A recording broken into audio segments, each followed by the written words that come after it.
Hello children, आज हम लोग सॉल्व करने जा रहे हैं कंप्यूटर स्पेसिमेन पेपर 2024 आईसीएसई। इसका क्वेश्चन नंबर 2 सॉल्व करेंगे। क्वेश्चन 1 का वीडियो मैं ऑलरेडी पोस्ट कर चुका हूँ। क्वेश्चन 1 का 20 ऑब्जेक्टिव क्वेश्चन था, वो मैंने सॉल्व करके पोस्ट कर दिया है प्रीवियस वीडियो में। और ये सेकंड वीडियो है, सेकंड पार्ट है, जिसमें हम लोग 20 मार्क्स का क्वेश्चन सॉल्व करेंगे। 10 क्वेश्चन होगा, 2 मार्क्स ईच। सो उसको सॉल्व करेंगे। क्वेश्चन नंबर 2 से स्टार्ट करते हैं। 2 का first, okay. So it's written, right the Java expression for P plus Q whole square. तो इसको हम लोग को जावा में इसको कैसे लिख सकते हैं वो दिखाना है। जावा एक्सप्रेशन इसका क्या होगा। बहुत ही सिंपल क्वेश्चन है। सो इसका जावा एक्सप्रेशन होना चाहिए, जब भी हम लोग स्क्वायर लगाते हैं तो उसमें यूज़ करते हैं पाओ मैथ डॉट पाओ। फर्स्ट हम लोग बेस डालते हैं, जो भी हमारा बेस वैल्यू है। तो बेस वैल्यू क्या है, पी प्लस क्यू, इसको बेस बोलते हैं। और ये एक्सपोनेंशियल वैल्यू हुआ, टू लगा है। तो पहले बेस वैल्यू होगा P plus Q. So already ये इसमें 2 पार्ट्स है, पी एंड क्यू। सो हम लोग इसको ब्रैकेट के अंदर ही लिखेंगे, सही लगेगा, पी प्लस क्यू, ओके। फिर कॉमा देंगे। अब एक्सपोनेंशियल पार्ट, जैसे कॉमा देंगे तो एक्सपोनेंशियल पार्ट डालना है। तो एक्सपोनेंशियल पार्ट कितना है इसका, 2 है एक्सपोनेंशियल पार्ट, जो कि पावर है 2। और ये हो गया। सो ये जो फर्स्ट ब्रैकेट मैंने दिया है, पहला ब्रैकेट, वो मैथ डॉट पाओ का फंक्शन के लिए है। एंड देन ये यहाँ पे एंड हो रहा है मैथ डॉट पाओ का फंक्शन। ये फर्स्ट पार्ट जो मैंने लिखा है पी प्लस क्यू, ये बेस है। फिर कॉमा दिए और फिर ये पावर है, 2 जो है वो पावर है। तो ये इसका सिंपल एक्सप्रेशन हो गया, math dot pow P plus Q comma 2, okay. Next one, evaluate the expression when the value of X equals to 2। ये एक्सप्रेशन को इवेल्युएट करना है जब हमारा वैल्यू ऑफ एक्स 2 रहे, ओके। लेट्स सी, पहले हमारा वैल्यू ऑफ x2 है, तो इसको हम लोग पहले साइड में ऐसे लिख लेते हैं, सो डैट कि हम इसका value time to time update करके देख सकें, ओके। सो ये हमारा x हो गया, और x का वैल्यू हम लोग अपडेट करते रहेंगे। फर्स्ट वैल्यू x का हमारे पास 2 है, तो उसको यहाँ मेंशन कर लेते हैं। नेक्स्ट स्टार्ट करते हैं। तो इसमें एक्सप्रेशन क्या आएगा, सबसे पहले लिखा है x प्लस प्लस। तो ये पोस्ट फिक्स है, तो पहले जो वैल्यू x का है वो यहाँ पे नोट डाउन हो जाएगा। तो यहाँ पे आ जाएगा हमारे पास 2, ओके। जो वैल्यू था वो नोट डाउन हो गया। फिर यहाँ लिखा है प्लस प्लस, तो अगर यहाँ पे लिखा है प्लस प्लस, ये क्लियर दिख रहा है प्लस प्लस, तो x का वैल्यू यहाँ पे अपडेट हो जाएगा, ओके। तो x का जो नेक्स्ट वैल्यू है वो हमारा आएगा 3। प्लस प्लस का मतलब होता है 1 से आगे बढ़ना। तो नेक्स्ट वैल्यू x का कितना आया, 3 आया। बट पोस्ट फिक्स था, तो पहले जो ओरिजिनल वैल्यू था वो लिख दिए, उसके बाद यहाँ पे वैल्यू अपडेट किए, ओके। तो ये फर्स्ट पार्ट इसका कैलकुलेशन हो गया है। x प्लस प्लस का जो होना चाहिए वैल्यू यहाँ आ चुका है, प्लस मैंने इसको आगे भी बढ़ा दिया है, 3 कर दिया है। नेक्स्ट ये वाला सिंगल प्लस साइन है, नॉर्मल अर्थमेटिकल प्लस है, ओके। तो फिर उसको इम्प्लीमेंट करेंगे अर्थमेटिकल प्लस को। अर्थमेटिकल प्लस आ गया। आफ्टर दिस यहाँ फिर से प्लस प्लस एक्स, ये प्रीफिक्स है, तो प्लस प्लस पहले आ गया और फिर एक्स लिखा है। तो प्लस प्लस पहले आ गया, तो पहले x का वैल्यू को यहाँ पे हमको अपडेट करना है। तो अभी x का वैल्यू करंट स्टेज पे 3 है, ये 3 दिख रहा है। तो पहले इसको अपडेट करके हमको 4 करना पड़ेगा, ओके। क्योंकि प्रीफिक्स है, प्रीफिक्स में हम लोग पहले अपडेट करते हैं देन वैल्यू लिखते हैं। पोस्ट फिक्स में हम लोग क्या करते हैं, पहले वैल्यू नोट डाउन करते हैं देन उसको अपडेट करते हैं, ओके। तो यहाँ पे हमारा प्रीफिक्स है, तो पहले हम लोग यहाँ वैल्यू अपडेट कर दिए, अपडेट हो गया, तो 4 आया यहाँ पे। अब हम लोग यहाँ पे 4 नोट डाउन करेंगे, इसका रिजल्ट 4 आ चुका है, तो यहाँ पे प्लस के बाद ये नोट डाउन होगा। तो ये आया 4 हमारे पास। आफ्टर दिस ये सिंगल प्लस है, अर्थमेटिकल प्लस, तो यहाँ पे प्लस आया। एंड देन ये डायरेक्ट x का वैल्यू बोल रहे हैं, सिर्फ x का वैल्यू यहाँ पे हमको डालना है, x लिखा हुआ है। तो x का करंट स्टेज पे क्या वैल्यू है, हमारे पास 4 है, तो वो यहाँ पे आ जाएगा। तो ओवरऑल जो इसका आंसर कितना आ रहा है, 2 प्लस 4 प्लस 4। तो इसका जो ओवरऑल आंसर आ रहा है इक्वल्स टू दैट इज 10। तो फाइनल आंसर इसका हम लोग का 10 आएगा, ओके। नेक्स्ट क्वेश्चन करते हैं। Following code segment should print you can go out. तो जो भी कोड यहाँ पे लिखा है उसका आंसर आना चाहिए स्क्रीन पे, आउटपुट स्क्रीन पे, you can go out if you have done your homework. अच्छा, if you have done your homework जो स्टेटमेंट है, इसको एज अ वेरिएबल माना गया है डी एच नाम से इसको जाना जाएगा, okay. And clean your home, clean your home जो पार्ट है स्टेटमेंट, उसको माना जाएगा C R as a variable, okay. C R माना जाएगा। तो ये दोनों पार्ट वेरिएबल में सेव है। तो जब भी हम डी एच बोलेंगे तो इसका मतलब होता है if you have done your, if you नहीं लगेगा, मतलब you have done your homework. अगर ये ट्रू है तो डी एच ट्रू रहेगा। एंड क्लीन योर रूम का मतलब हुआ सी आर, जब भी सी आर बोलेंगे मतलब clean your room, okay. However, the code has errors. मतलब इस कोड में कुछ एरर है. Fix the code that implies and runs correctly. Let's see. So DH को स्टार्टिंग में यहाँ पे ट्रू किया गया है. DH को ट्रू किया गया है मतलब you have done your homework. ये बात सच है, ट्रू किया गया है. पर यहाँ पे जो ट्रू का लिखने का तरीका है उसमें सिंटेक्स एरर है. ओके, टी कैपिटल नहीं होगा, टी स्मॉल होगा. इसमें यहाँ पे सिंटेक्स एरर है. तो पहले हम लोग उसको कट कर लेते हैं और इसका रिप्लेसमेंट लिख देंगे हम लोग. ओके, सो इसका रिप्लेसमेंट जो होगा स्मॉल लेटर में आएगा. यहाँ पे लिख देते हैं सो, इसका रिप्लेसमेंट हो गया. ये एक करेक्शन इसमें हो गया. फिर नेक्स्ट में बुलियन CR है वो करेक्ट लिखा हुआ है. DH एंड लगा है, यहाँ भी क्वेश्चन में एंड लगेगा तो यहाँ पे डबल एंड इस तरह से दिखाना पड़ेगा एम्परसेंड साइन. तो ये एंड हुआ CR. तो DH ट्रू है, ठीक है, CR भी ट्रू है, ठीक है, ये स्टेटमेंट करेक्ट है. अगर दोनों ही केस यहाँ पे ट्रू होगा तो इफ एग्जीक्यूट कर जाएगा. तो यहाँ पे बोला था कि अगर DH एंड CR यानी कि you have done your homework and clean your room, दोनों बात अगर सच है तो उसमें प्रिंट होना चाहिए यू कैन गो आउट. तो यहाँ पे देखते हैं इफ यहाँ पे ट्रू दिख रहा है तो उसके अंदर क्या प्रिंट हो रहा है, you can not go out लिखा है यहाँ पे. तो यहाँ स्टेटमेंट गलत है. ओके, यहाँ पे होना चाहिए यू कैन गो आउट. तो इसमें हम लोग को सिर्फ नॉट को काट देना है. ये नॉट पार्ट जो है ये कट जाएगा. तो ये नॉट पार्ट को हम काट दिए और हम जब ये आ गया हमारे पास, अब प्रिंट होगा यू कैन नॉट. ओके, पूरा स्टेटमेंट भी आप लिख सकते हैं. अगर पूरा स्टेटमेंट लिख के हम दिखा दे रहे हैं करेक्ट करके कि करेक्ट स्टेटमेंट इसका क्या आएगा. सो इसमें प्रिंट होना चाहिए यू कैन गो आउट. ये प्रिंट होना चाहिए. ये पूरा स्टेटमेंट इसका करेक्ट स्टेटमेंट.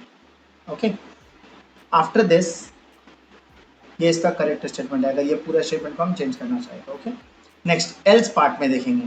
तो यहाँ तो एल्स के बारे में कुछ नहीं दिया है बट ये बहुत क्लियर है कि अगर ये स्टेटमेंट एग्जीक्यूट नहीं किया मतलब ये दोनों ट्रू नहीं होता तो क्या प्रिंट होना चाहिए, you can not go out. ये बहुत क्लियर है. यहाँ पे इफ लगा है तो इस बात से ही समझ में आ रहा है कि ये दोनों ट्रू होगा तभी ये प्रिंट होगा, otherwise you can not go out print होना चाहिए. तो यहाँ पे उल्टा लिखा हुआ है, यू कैन गो आउट यहाँ पे लिखा हुआ है. ये स्टेटमेंट में अगर हम देखेंगे तो हम लोग का लिखा हुआ है यू कैन गो आउट. तो उसको हम लोग को चेंज करने का ज़रूरत है. तो इस जगह पे क्या लिखाएगा, पहले मैं पूरे स्टेटमेंट ही काट देता हूँ और फिर न्यू आपको प्रिंट करके इसमें दिखा देता हूँ. तो यहाँ पे जो आंसर आना चाहिए वो आना चाहिए you can not go out. Inverted comma के अंदर रहेगा you can not go out.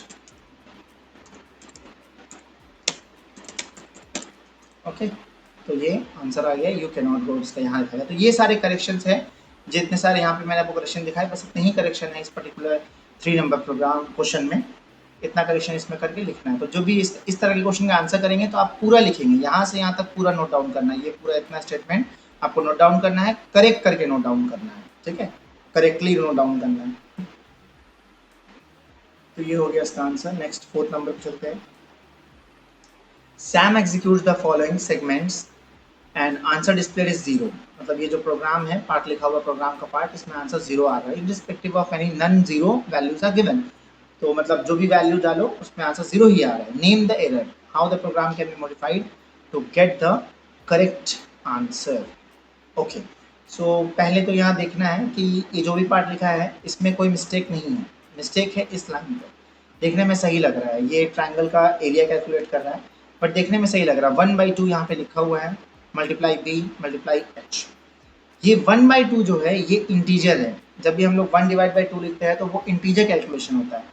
सो 1/2 का जो आंसर आएगा वो 0 आएगा. इंटीजर कैलकुलेशन में जो आंसर आता है 1/2 का, अगर न्यूमरेटर छोटा रहे तो आंसर डायरेक्ट 0 आता है. उसमें पॉइंट वैल्यूज नहीं होता इंटीजर में, तो उसका आंसर 0 ही आएगा.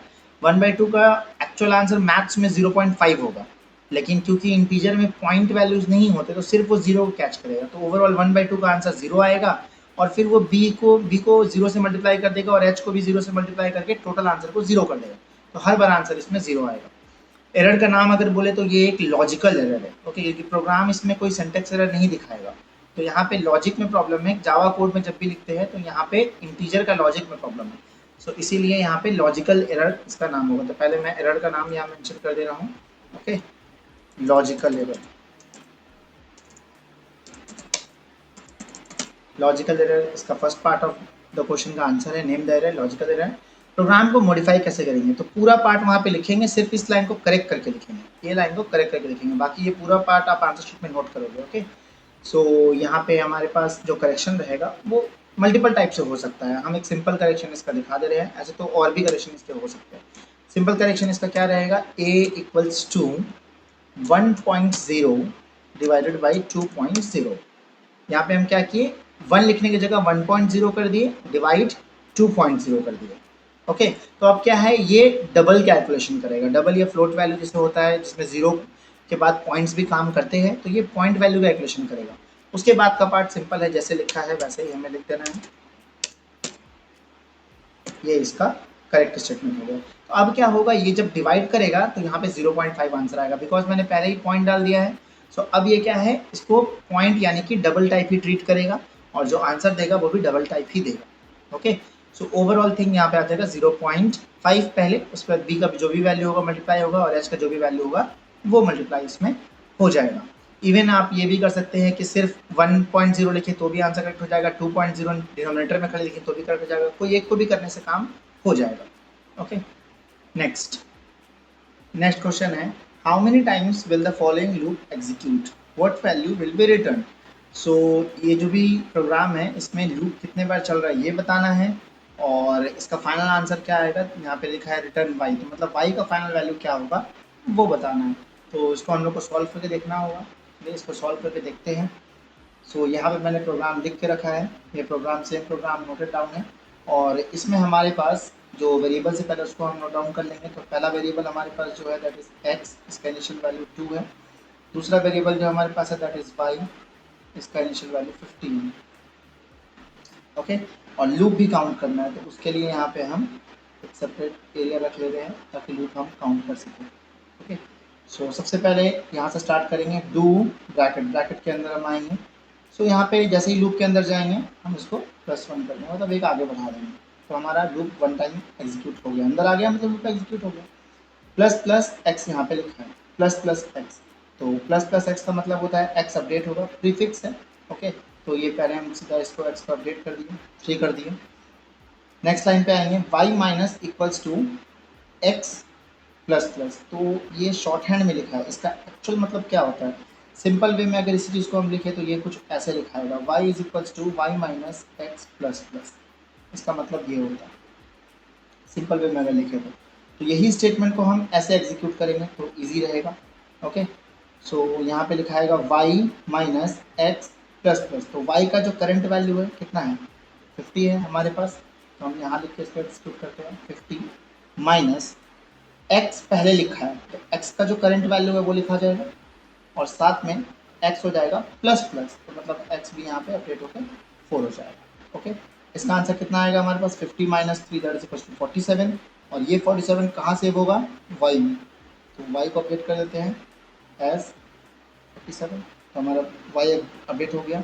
लूप का ब्रैकेट यहाँ पे क्लोज है, while X less than is equal to 10, तो x जो हमारा है वो 10 से छोटा या बराबर होना चाहिए, तो x कितना है अभी 4 है, करंट में हमारे पास x जो है वो 4 है, तो ये करेक्ट है, तो इसको हम यहाँ से रोटेट करेंगे, लूप है यहाँ पहुँचेगा, फिर ये लूप के अंदर वापस अंदर जाएगा प्लस प्लस एक्स, तो जैसे ही हम लूप में आगे बढ़ेंगे हम यहाँ पे लूप का इंक्रीमेंट कर लेंगे, तो अब पहले एक बार लूप चला था, मतलब अभी एक और बार चलेगा तो +1 लिख दे रहे हैं यहाँ पे। ओके, तो ये सेकेंड टाइम लूप चल रहा है, अंदर आया plus plus x, plus plus x का मतलब हो गया एक्स एक से इंक्रीमेंट कर रहा है, तो एक्स हो गया हमारे पास 5। ओके, वापस हम नीचे आए, इस लाइन को हम ऐसे एग्जीक्यूट कर रहे हैं, y का करंट वैल्यू कितना है 47, ये तो पहले वाला कैलकुलेशन इसको हम काट दिए, y का करंट वैल्यू कितना है 47, तो 47 लिख के माइनस x का करंट वैल्यू कितना है 5 लिख दिए, और x प्लस प्लस बोला था इसको हम 6 भी कर दिए।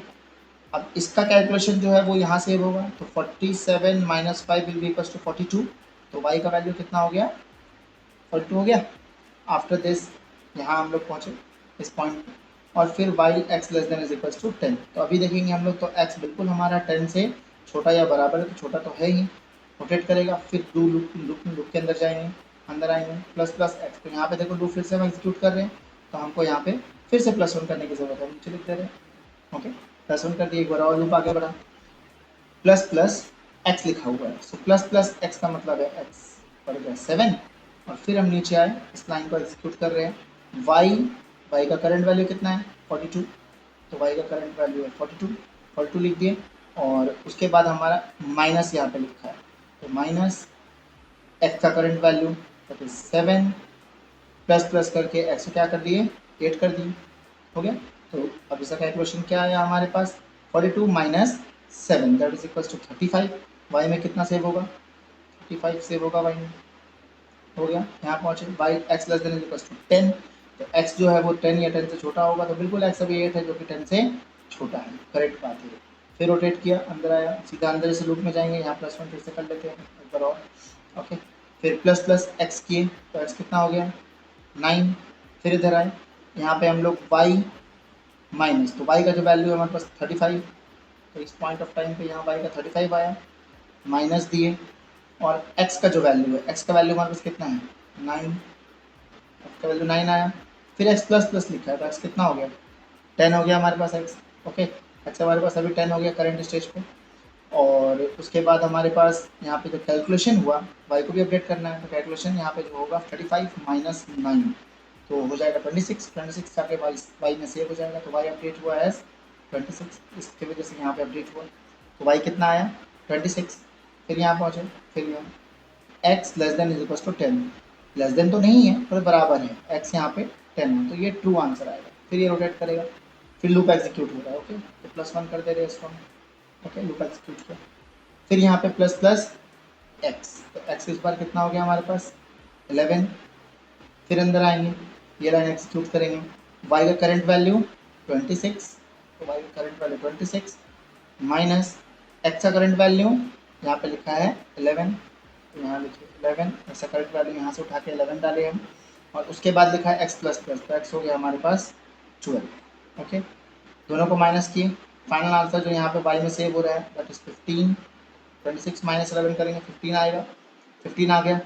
आफ्टर दिस ये पार्ट हमारा कंप्लीट हो गया, x भी अपडेट हो गया। इधर आए x less than is equal to 10, अब तो नहीं है, लेस देन भी नहीं बराबर भी नहीं है, x तो यहाँ 12 है, तो मतलब आगे एग्जीक्यूशन नहीं होगा, ओके। फाइनली यहाँ पे हमारे पास सीधा नेक्स्ट लाइन पे आएगा रिटर्न y, तो y का जो हमारे पास फाइनल आंसर आया 15, तो इसका जो आंसर हमारे पास आएगा y इक्वल्स टू 15। तो आउटपुट हमारे पास अगर हम लोग आउटपुट में लिख रहे हैं कि फाइनल आंसर क्या रिटर्न होगा, तो आउटपुट हम लोग ऐसे दिखा सकते हैं 15, इसका जो आउटपुट आएगा दैट इज 15। अगर x का भी पूछता तो x का हमारे पास होता 12, ओके, x का फाइनल आंसर 12 है, लेकिन y का फाइनल आंसर 15 है। अब ये पूछा है कि हमारे पास लूप कितना बार चला, यहाँ से गिन लेंगे 1 2 3 4 5, लूप कितना कितना बार चला 5, तो फाइनल आंसर हमारे पास लूप एग्जीक्यूशन का कितना आया है दैट इज इक्वल्स टू 5, तो आंसर में लिख देंगे लूप एग्जीक्यूट्स 5 टाइम्स, ओके। तो ये हमारा सॉल्व हो गया। नेक्स्ट क्वेश्चन है write the output of the following string method artificial dot index of I. So इसमें पहले हम लोग को इसका इंडेक्सिंग करना पड़ेगा, तब हमको पता चल जाएगा आई का इंडेक्स नंबर क्या है, ओके। सो इंडेक्सिंग करने के लिए इसका इंडेक्सिंग कर लेते हैं। हमारे पास इंडेक्सिंग पहले स्टार्ट होता है, कभी भी स्ट्रिंग का इंडेक्सिंग स्टार्ट करेंगे तो वो हम लोग 0 से स्टार्ट करेंगे। सो इंडेक्सिंग हमको मिला 0, ए का 0, देन आर का हमारे पास 1 है, आर का इंडेक्सिंग हमारे पास जो है यहाँ पे 1 रहेगा। फिर सी का इंडेक्सिंग करते हैं 2, फिर आई का इंडेक्सिंग है 3, फिर एफ का 4, फिर आई का इंडेक्सिंग है 5, सी का 6, फिर आई का 7, ए का 8 और एल का हमारे पास रहेगा 9। सो ऐसे हम यहाँ पे इंडेक्सिंग इसका कर दिए। सो जो इंडेक्सिंग हमारे पास अभी आया है उसके अकॉर्डिंग आंसर तुरंत ही मिल जाएगा। तो यहाँ पे 0 से स्टार्ट करेंगे हमेशा और बस काउंट कर देना है इसको 0 से। ए 0 पे है, आर 1 पे है, टी 2 पे है और ये जो आई है वो 3 पे है। इंडेक्स ऑफ में जो भी यहाँ पे अल्फ़ाबेट होता है, जो पहला अटेम्प्ट होता है हम लोग जहाँ पहला वो फाइंड होगा बस उसी का इंडेक्स आंसर में जाएगा। सेकंड भी आई है यहाँ पे 7 पे, लेकिन उसका आंसर नहीं जाएगा। तो सेकंड सॉरी यहाँ पे है 5 पे, और 6 थर्ड टाइम में जो है वो 7 में है। तो अभी जो यहाँ फर्स्ट अटेम्प्ट है, फर्स्ट में आई कहाँ पे है 3 पे है, तो हमारा जो आंसर इसका आएगा 3। तो उसका जो करेक्ट आंसर प्रिंट होगा जब स्क्रीन पे आउटपुट आएगा, यहाँ आउटपुट पूछा है तो आउटपुट जो हमारे पास आएगा इंडेक्स ऑफ का जो आंसर है वो हमारे पास इसका आंसर 3 लिखा आएगा। तो आंसर 3 आ गया। नेक्स्ट स्टेटमेंट में देखते हैं।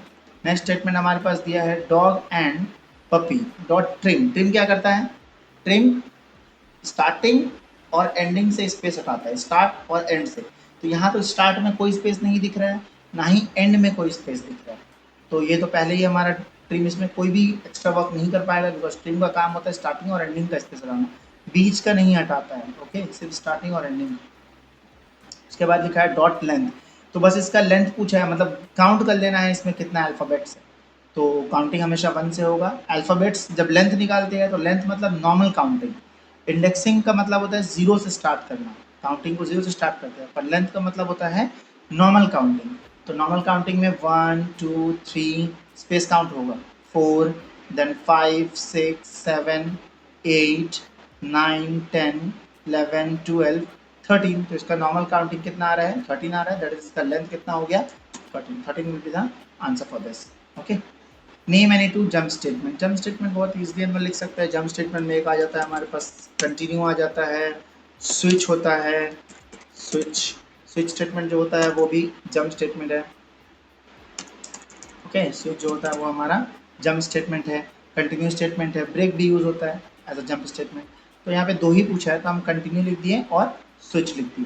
ओके, नेक्स्ट में predict the output the following code snippet, तो ये जो कोड है इसका आउटपुट क्या आएगा, स्ट्रिंग ए। सो ए में क्या सेव हो गया 20, बट ये स्ट्रिंग फॉर्मेट में है। ओके, तो ये स्ट्रिंग फॉर्मेट में है, इस पे नॉर्मल अर्थमेटिकल कैलकुलेशंस नहीं हो सकते। तो ए में क्या सेव हुआ 20, बी में क्या सेव हुआ 23, बी में 23 और ए में 20। Int p is equals to integer dot parse int. अब इंटीजर डॉट पास इंट का मतलब होता है जो भी स्ट्रिंग पार्ट है वो न्यूमेरिक फॉर्मेट में, इंटीजर फॉर्मेट में कन्वर्ट हो जाएगा। तो यहाँ पे लिखा है ए का वैल्यू था 20 एज अ स्ट्रिंग, तो यहाँ पे 20 रहेगा और 20 क्या बन जाएगा, इंटीजर बन जाएगा। तो इंटीजर बनने किसमें सेव होगा, p में। तो हमारा जो p का वैल्यू आया यहाँ पे, p का करंट वैल्यू आया वो आया 20, बट दिस टाइम जो p है वो इंटीजर है। ओके, क्यों में देखेंगे integer dot parse int, again same thing, जो हमारे पास b लिखा है 23 वो यहाँ पे आ जाएगा 23, और ये 23 पहले स्ट्रिंग था बट अब कन्वर्ट होकर के क्यू में सेव होगा as a number, integer number, क्योंकि यहाँ इंटीजर डॉट पास इंट लिखा है। तो क्यू का जो वैल्यू आया वो हमारे पास आया 23, क्यू का वैल्यू आया 23, पी क्यू का वैल्यू आ गया। System dot out dot print, print लिखा हुआ है, ए का वैल्यू यहाँ प्रिंट करने बोला है, ए का, पी और क्यू का तो पूछा ही नहीं, तो यहाँ तो डायरेक्ट ए का बोल दिया। तो ए का जो वैल्यू है 20 एज अ स्ट्रिंग फॉर्मेट, तो वो यहाँ आ जाएगा 20। ओके, उसके बाद आगे प्लस है जो कि प्रिंटिंग में हेल्प करता है, वो वाला प्लस है ये।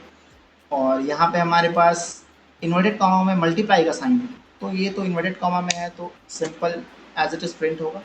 ओके, और उसके बाद नेक्स्ट पार्ट देखेंगे, यहाँ पे हमारा लिखा हुआ है बी, इस पॉइंट पे हम लोग देखेंगे, यहाँ पे हमारे पास यहाँ पे क्या लिखा है, ये पॉइंट पे बी लिखा है, तो बी का वैल्यू क्या है 23, अगेन ये स्ट्रिंग है तो हम लोग यहाँ पे क्या लिखेंगे, सिर्फ 23, कुछ भी वहाँ और नहीं जाएगा, तो ये हो गया 23। ओके, इसका जो आंसर करेक्ट आंसर आया वो आया 20 इंटू 23, बस यही आंसर आएगा, कोई कैलकुलेशन इस पर नहीं होगा। ओके, क्योंकि ये तो ऑलरेडी स्ट्रिंग है ना, तो कैलकुलेशन कैसे होगा, ये हमारा आंसर आ गया।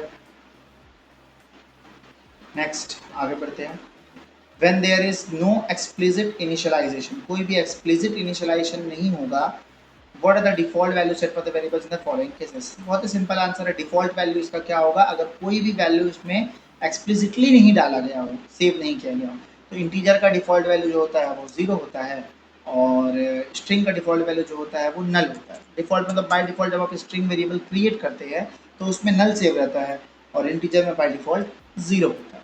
okay? तो ये बहुत ही ईजिली हो गया। Next question,